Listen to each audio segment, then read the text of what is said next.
Hi everyone, it's Sally from the Piggy Room here with an update video. Things have been happening around here. First of all, an update on Amber, who, if you saw my last video, I found her in with Dylan first thing one morning. I'm not too sure how she got there, but I think she probably came down from the upper level there. Just zoom out a bit.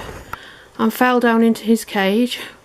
So anyway, obviously I put her straight back with the other two, and the concern was that she could be pregnant. Well, we've just passed the last possible day that she could have given birth, and she hasn't, so that's great news.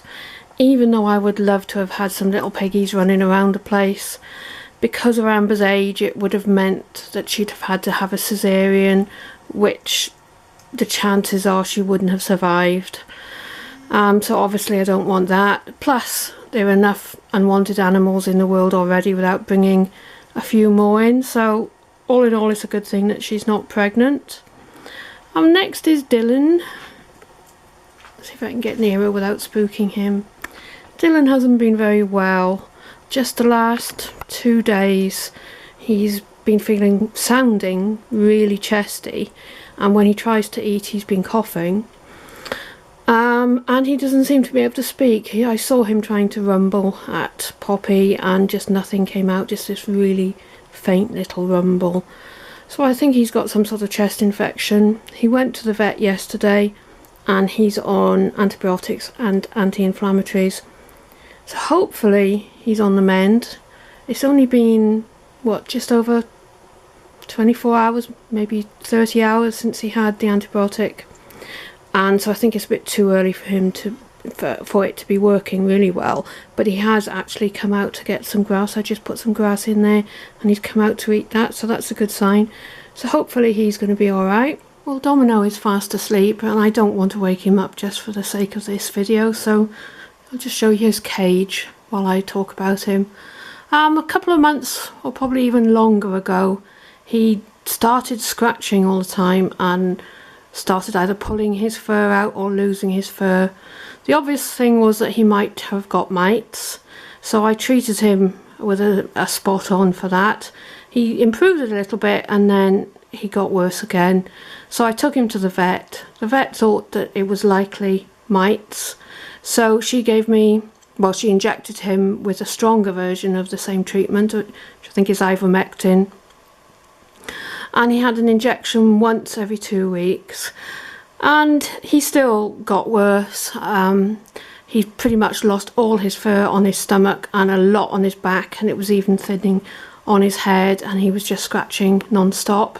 So we didn't really know what to do, so the next thing we did was take some skin scrapings which were sent off for analysis. They came back as no mites, so we then asked them to look for a fungal infection, even though he didn't have the right symptoms for a fungal infection, and that came back as no sign of a fungal infection as well. So we didn't really know what to do. The next thing the vet thought, or the only thing I could do, was to take him to an exotics vet and start all over again.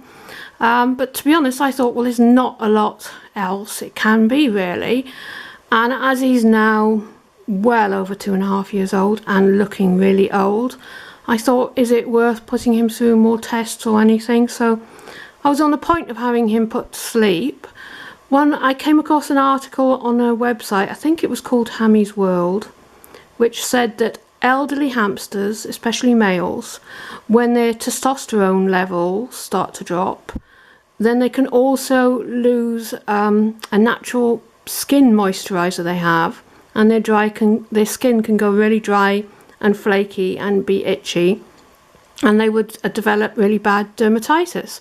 So I thought it was worth showing this to the vet, and the treatment for that was steroids. Oops, dropping the camera. You can't really give hamsters steroids if they've got mites or fungal infection, as it will make either of them worse. So luckily, as we'd already tested for those, it was safe to give him steroids. So he's now been on steroids for, I think he's on the 3rd week of a 4-week course, and he has stopped scratching, and he's also starting to grow his fur back slowly. So it looks like by accident we might have hit on, well, not really by accident, but we might have actually hit on the cause of it.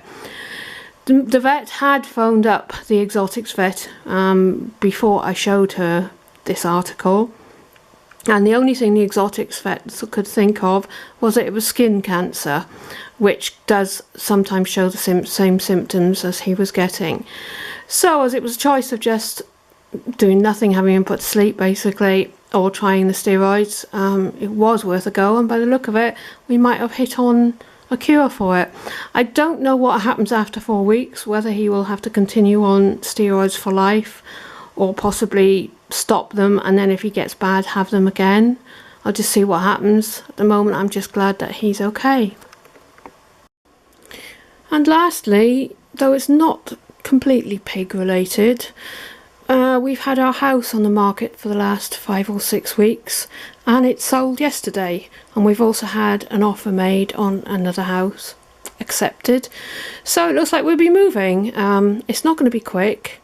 It would be good if we could be in by Christmas, which is what I'm aiming for at the moment, but if we're not, we're not.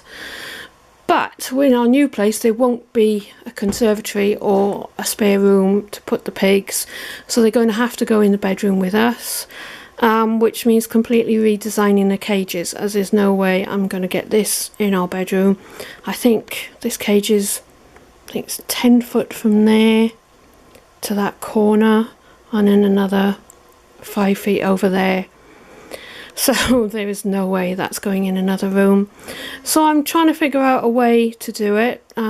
Probably end up having to stack them, which I really don't want to do, as I have a bad back, so I don't want the lower level too low or it's going to give me problems.